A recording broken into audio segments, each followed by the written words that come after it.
warahmatullahi wabarakatuh. Waalaikumsalam warahmatullahi. Dari kelompok 3A ini mempresentasikan hasil kerja kelompok kami yaitu pada matkul Pancasila pada malam hari ini. Perkenalkan nama-nama anggota kelompok kami yaitu ada Febriana, Lutfi Anugrah, Deva Kumara, Enda Melani Fitri, dan Najita Wina. Baik, yang akan kami bawakan pada presentasi pada malam hari ini yaitu Pancasila sebagai ideologi negara. Istilah ideologi berasal dari kata idea yang artinya gagasan, konsep, pengertian dasar, dan metodologi ilmu.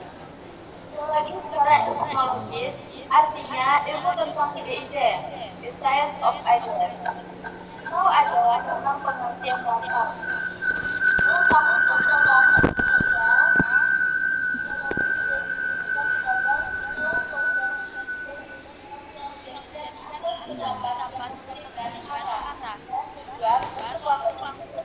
ideologi juga diartikan sebagai cara berpikir seseorang atau golongan ideologi dapat diartikan paham, teori dan tujuan yang merupakan satu program sosial politik. Yaitu berikut program ideologi. Pertama, seperangkat prinsip dasar sosial politik yang menjadi pegangan prinsip sosial politik yang diinkorporasikan dalam dokumen negara. Yang kedua, suatu pandangan hidup yang merupakan cara menafsirkan realitas serta mengutamakan nilai tertentu yang memengaruhi kehidupan sosial politik dan budaya. Yang ketiga, suatu model atau paradigma tentang perubahan sosial yang tidak dinyatakan sebagai ideologi, tapi berfungsi sebagai ideologi, misalnya ideologi pembangunan. Yang terakhir, berbagai aliran pemikiran yang memunculkan nilai tertentu yang menjadi pedoman gerakan suatu kelompok. Adapun fungsi dari ideologi, struktur kognitif, yaitu keseluruhan pengetahuan yang dapat menjadi landasan untuk memahami dan menafsirkan dunia, serta kejadian-kejadian di lingkungan sekitarnya. Orientasi dasar dengan membuka wawasan yang memberikan makna serta menentukan tujuan dalam kehidupan manusia. Ya, norma-norma yang menjadi pedoman dalam pedoman bagi seseorang untuk melangkah dan bertindak. Yang keempat, bekal dan jalan bagi seseorang untuk menemukan identitasnya. Yang kelima, kekuatan yang mampu menyemangati dan mendorong seseorang untuk menjalankan kegiatan dan mencapai tujuan. Yang keenam, mendidik bagi seseorang atau masyarakat untuk memahami, menghayati, serta mengelola tingkah lakunya sesuai dengan orientasi dan norma-norma yang terkandung dalam. Urgensi Pancasila sebagai ideologi negara. Adapun pada globalisasi yaitu era yang saling keterhubungan antara masyarakat suatu bangsa dan masyarakat bangsa yang lain sehingga masyarakat dunia menjadi lebih terbuka. Sastra Panca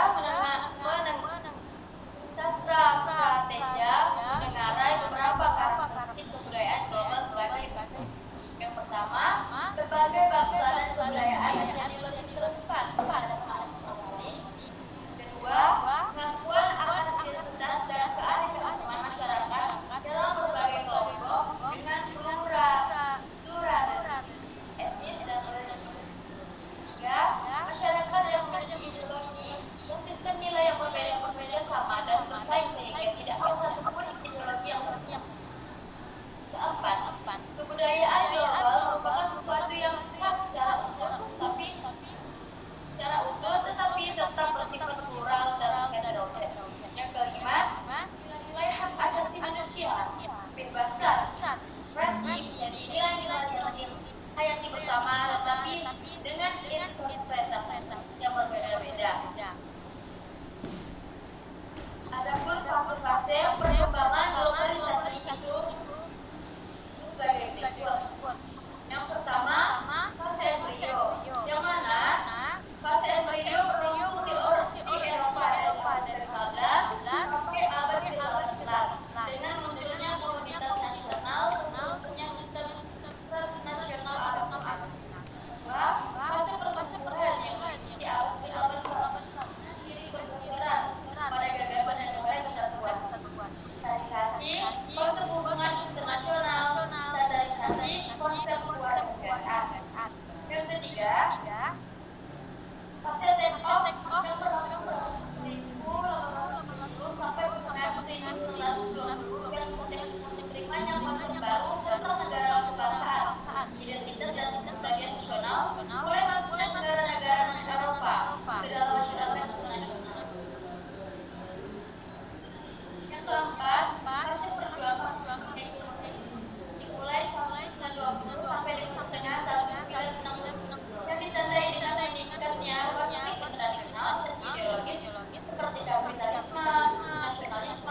miknya gimana ya?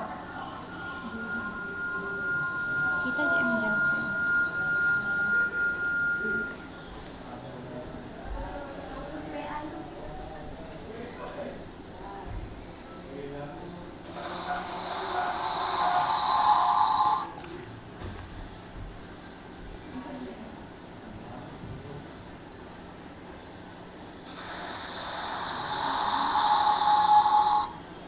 Tes. Halo, ya.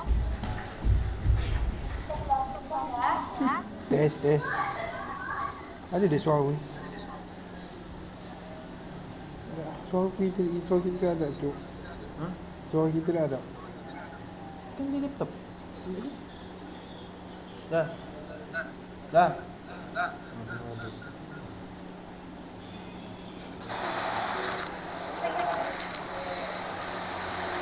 Alasan ditemukannya kajian Pancasila sebagai ideologi negara. 1. Warga negara memahami dan melaksanakan Pancasila sebagai ideologi negara. Identifikasi unsur yang mempengaruhi ideologi Pancasila sebagai berikut. A. Unsur ateisme yang terdapat dalam ideologi marxisme atau komunisme bertentangan dengan sila ketuhanan yang Maha Esa. B. Unsur individualisme dalam liberalisme tidak sesuai dengan nilai gotong royong dalam sila keadilan sosial bagi setiap rakyat Indonesia. C. Kapitalisme yang memberikan kebebasan hidup menguasai sistem perekonomian negara tidak sesuai dengan prinsip ekonomi kerakyatan. 2. Penyelenggara negara memahami dan melaksanakan Pancasila sebagai ideologi negara.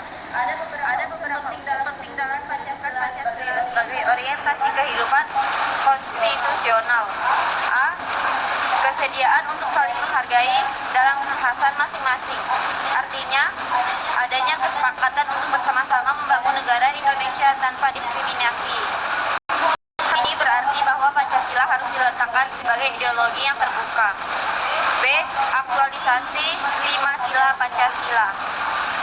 Yang pertama, sila ketuhanan yang Maha Esa yang dirumuskan untuk menjamin tidak adanya diskriminasi atas dasar agama. Kedua, sila kemanusiaan yang adil dan beradab menjadi operasional dalam jaminan pelaksanaan hak-hak asasi manusia. 3. Sila Persatuan Indonesia menegaskan bahwa rasa cinta pada bangsa Indonesia tidak dilakukan dengan menutup diri dan menolak mereka yang di luar Indonesia. Keempat, sila kerakyatan yang dipimpin oleh hikmat kebijaksanaan dalam permusyawaratan perwakilan berarti komitmen terhadap demokrasi yang wajib disukseskan. Kelima, sila keadilan sosial bagi seluruh rakyat Indonesia berarti pengentasan kemiskinan dan diskriminasi terhadap minoritas dan kelompok-kelompok lemah perlu dihapus dari bumi Indonesia. Selanjutnya dapat dilanjutkan oleh saya Dirana Melani.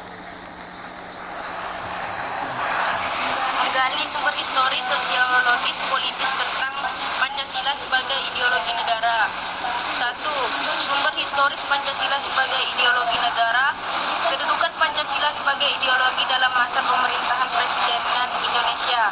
1. Pada masa pemerintahan Presiden Soekarno, Pancasila ditegaskan sebagai pemersatu bangsa. 2. Pada masa pemerintahan Presiden Soeharto, Pancasila dijadikan sebagai asal tunggal bagi organisasi politik dan organisasi kemasyarakatan. 3.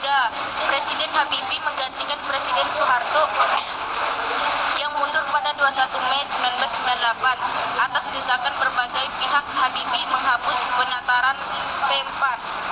4. Pada masa pemerintahan Presiden Abdurrahman Wahid muncul wacana tentang penghapusan Tab Nomor XXV MPRS 1966 tentang pelarangan PKI dan penyebar luasan ajaran komunisme. 5. Pada masa ini Pancasila sebagai ideologi semakin kehilangan formalitasnya dengan disahkannya Undang-Undang Sisdiknas nomor 20 tahun 2003 yang tidak mencantumkan pendidikan Pancasila sebagai mata pelajaran wajib dari tingkat sekolah dasar sampai perguruan tinggi. 6. Pemerintahan SBY yang berlangsung dalam 2 periode dapat dikatakan juga tidak terlalu memperhatikan pentingnya Pancasila sebagai ideologi negara. Dilihat dari belum adanya upaya untuk membentuk suatu lembaga yang berwenang untuk menjaga dan mengawal Pancasila sebagai dasar negara dan ideologi negara. 2. Sumber sosiologis Pancasila sebagai ideologi negara. Unsur-unsur sosiologis yang membentuk Pancasila sebagai ideologi negara meliputi hal-hal sebagai berikut. Yang pertama, sila ketuhanan yang Maha Esa dapat ditemukan dalam kehidupan beragama masyarakat Indonesia dalam berbagai bentuk kepercayaan dan keyakinan terhadap adanya kekuatan gaib. 2. Sila kemanusiaan yang adil dan beradab dapat ditemukan dalam hal saling menghargai dan menghormati hak-hak orang lain, tidak bersikap sewenang-wenang. 3. Sila persatuan Indonesia dapat ditemukan dalam bentuk solidaritas, rasa setia kawan, rasa cinta tanah air yang berwujud pada mencintai produk dalam negeri. 4. Sila kerakyatan yang dipimpin oleh hikmat kebijaksanaan dalam permusyawaratan perwakilan dapat ditemukan dalam bentuk menghargai pendapat orang lain, semangat musyawarah dalam mengambil keputusan. 5. Sila keadilan sosial bagi seluruh rakyat Indonesia tercermin dalam sikap suka menolong, menjalankan gaya hidup sederhana, tidak menyolok atau berlebihan. 3. Sumber politis Pancasila sebagai ideologi negara. Unsur-unsur politis yang membentuk Pancasila sebagai ideologi negara meliputi hal-hal sebagai berikut. Yang pertama, sila ketuhanan yang Maha Esa diwujudkan dalam bentuk semangat toleransi antar umat beragama. 2. Sila kemanusiaan yang adil dan beradab diwujudkan kehargaan terhadap pelaksanaan hak asasi manusia atau HAM di Indonesia. 3. Sila persatuan Indonesia diwujudkan dalam mendahulukan kepentingan bangsa dan negara daripada kepentingan kelompok atau golongan termasuk partai. 4. Sila kerakyatan yang dipimpin oleh hikmat kebijaksanaan dalam musyawaratan perwakilan diwujudkan dalam mendahulukan pengambilan keputusan berdasarkan musyawarah daripada voting. 5. Sila keadilan sosial bagi seluruh rakyat Indonesia diwujudkan dalam bentuk tidak menyalahgunakan kekuasaan atau abuse of power untuk memperkaya diri atau kelompok karena penyalahgunaan kekuasaan. Itulah yang menjadi faktor pemicu terjadinya korupsi. Selanjutnya akan dibacakan oleh Deva Oktara. Membangun argumen tentang dinamika dan tantangan Pancasila sebagai ideologi negara. 1. Argumen tentang dinamika Pancasila sebagai ideologi negara. Dinamika Pancasila sebagai ideologi negara dalam sejarah bangsa Indonesia memperlihatkan adanya pasang surut dalam pelaksanaan nilai-nilai Pancasila. Pancasila sebagai ideologi negara dalam masa pemerintahan Presiden Soekarno, sebagaimana diketahui bahwa Soekarno termasuk salah seorang perumus Pancasila, bahkan penggali dan memberi nama untuk dasar negara. Dalam hal ini, Soekarno memahami kedudukan Pancasila sebagai ideologi negara.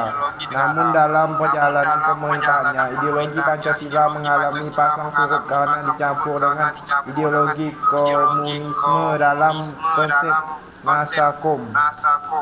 Pada masa era reformasi, Pancasila sebagai ideologi negara mengalami pasang surut dengan ditandai beberapa hal, seperti enggannya para penyelenggara negara mewacanakan tentang Pancasila, bahkan berujung pada hilangnya Pancasila dari kurikulum nasional. Meskipun pada akhirnya timbul kesadaran penyelenggaraan negara tentang pentingnya pendidikan Pancasila di perguruan tinggi.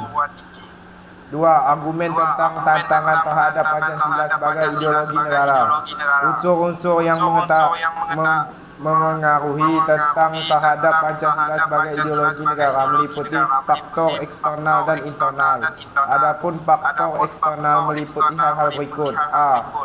Pertarungan ideologis antara negara-negara superpower antara Amerika Serikat dan Uni Soviet antara 1945 sampai 1990 yang berakhir dengan bubarnya negara Soviet sehingga Amerika menjadi satu-satunya negara superpower. B. Menguatnya isu kebudayaan global yang ditandai dengan masuknya berbagai ideologi asing dalam kehidupan berbangsa dan bernegara karena keterbukaan informasi. C.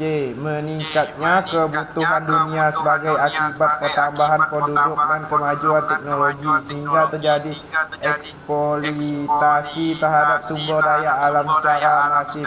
Dampak konfliknya adalah kerusakan lingkungan seperti banjir, kebakaran hutan. Adapun faktor internal meliputi hal-hal berikut. A. Pergantian rezim yang berkuasa melahirkan kebijakan politik yang berorientasi pada kepentingan kelompok atau partai sehingga ideologi Pancasila sering terabaikan. B.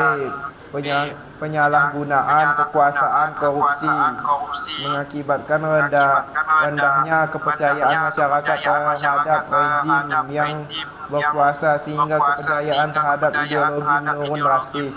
Ketidakpercayaan terhadap partai politik parpol juga berdampak terhadap ideologi negara. Ketidakpercayaan terhadap partai politik parpol juga berdampak terhadap ideologi negara sebagai terlihat di dalam gambar berikut. Berikutnya dibacakan oleh Rizky Anugrah. Mendeskripsikan esensi dan urgensi Pancasila sebagai ideologi negara. 1. Hakikat Pancasila sebagai ideologi negara. Hakikat Pancasila sebagai ideologi negara memiliki tiga dimensi sebagai berikut. 1.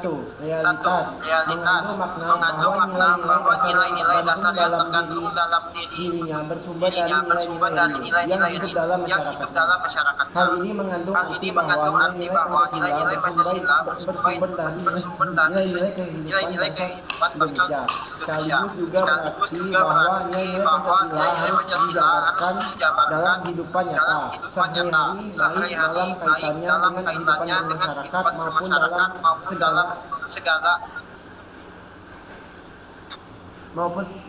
segala aspek penyelenggaraan negara. Dimensi idealitas mengandung cita-cita yang ingin dicapai dalam bidang kehidupan bermasyarakat, berbangsa dan bernegara. Hal ini berarti bahwa nilai-nilai dasar Pancasila mengandung adanya tujuan yang dicapai sehingga menimbulkan harapan dan optimisme serta mampu mengunggah motivasi untuk mewujudkan cita-cita. 3. Dimensi fleksibilitas mengandung relevansi atau kekuatan yang merangsang masyarakat untuk mengembangkan pemikiran-pemikiran baru tentang nilai-nilai dasar yang terkandung di dalamnya. Dengan demikian, Pancasila sebagai ideologi bersifat terbuka karena bersifat demokratis dan mengandung dinamika internal yang mengandung dan merangsang warga negara yang meyakininya untuk mengembangkan pemikiran baru tanpa khawatir kehilangan hakikat dirinya. 2. Urgensi Pancasila sebagai ideologi negara. Beberapa peran konkret Pancasila sebagai ideologi meliputi hal-hal berikut. A. Ideologi negara sebagai penuntun warga negara. Artinya setiap perilaku warga negara harus didasarkan pada preskripsi moral. Contohnya kasus narkoba yang merebak di kalangan generasi muda menunjukkan bahwa preskripsi moral ideologi belum disadari kehadirannya. Oleh karena itu, diperlukan norma-norma penuntun yang lebih jelas, baik dalam bentuk persuasif, imbauan, maupun penjabaran nilai-nilai Pancasila ke dalam produk hukum yang memberikan rambu yang jelas dan hukuman yang setimpal bagi pelanggarannya. B. Ideologi negara sebagai penolakan terhadap nilai-nilai yang tidak sesuai sila-sila Pancasila. Contohnya, kasus terorisme yang terjadi dalam bentuk pemaksaan kehendak melalui kekerasan.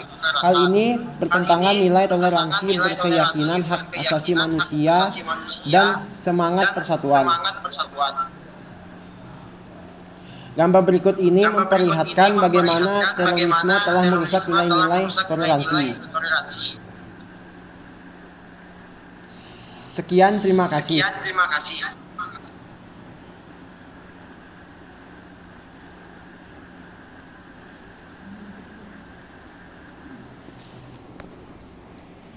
Penutup.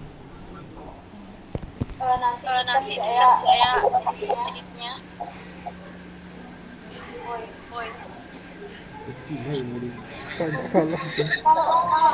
Nanti yang kerja. Satu pertanyaannya sudah pertanyaan. Dua.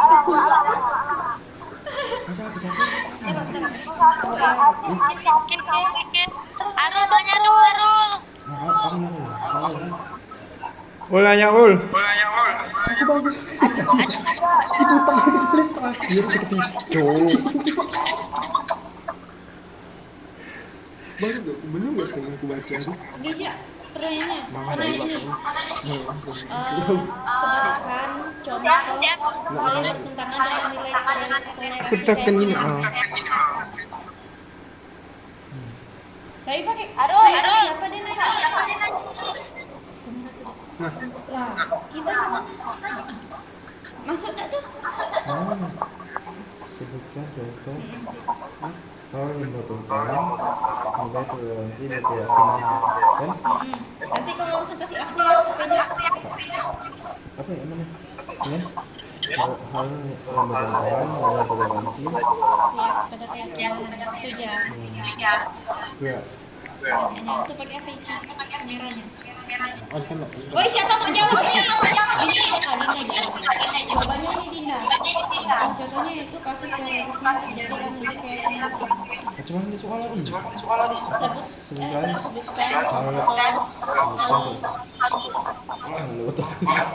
Sebutkan contoh hal yang bertentangan nilai toleransi pada keyakinan.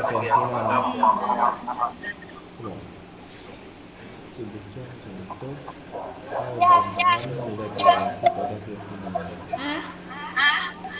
Bikin pertanyaan ya. Ada pertanyaan. Saya nanya.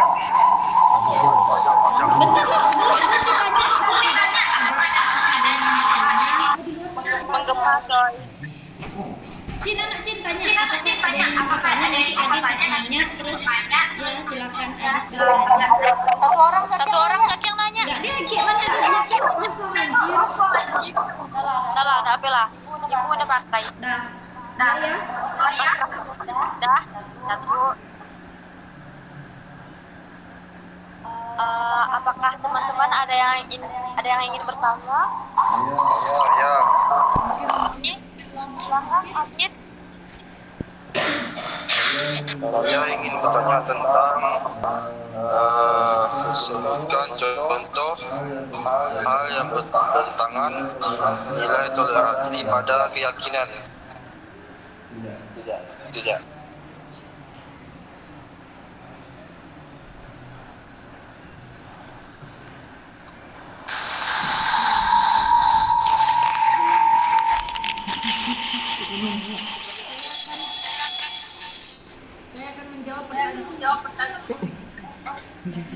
Saya akan menjawab pertanyaan dari Adit Pramudia.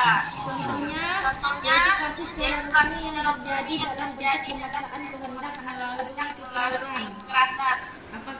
Apakah sudah jelas? Ya. Ya, sudah jelas. Terima kasih, Kak. Terima kasih. Dah. Baik, apakah ada yang ingin bertanya? Lagi?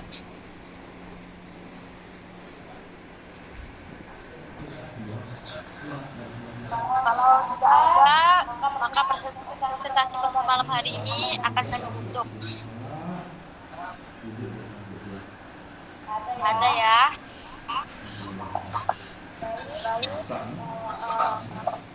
Terima kasih. Gimana tutupnya? Gitu ya, sekian presentasi dari kelompok kami, kurang lebih mohon maaf. Sekian presentasi kami dari kelompok 3 malam hari ini, kurang lebihnya mohon maaf. Wassalamualaikum warahmatullahi wabarakatuh. Waalaikumsalam.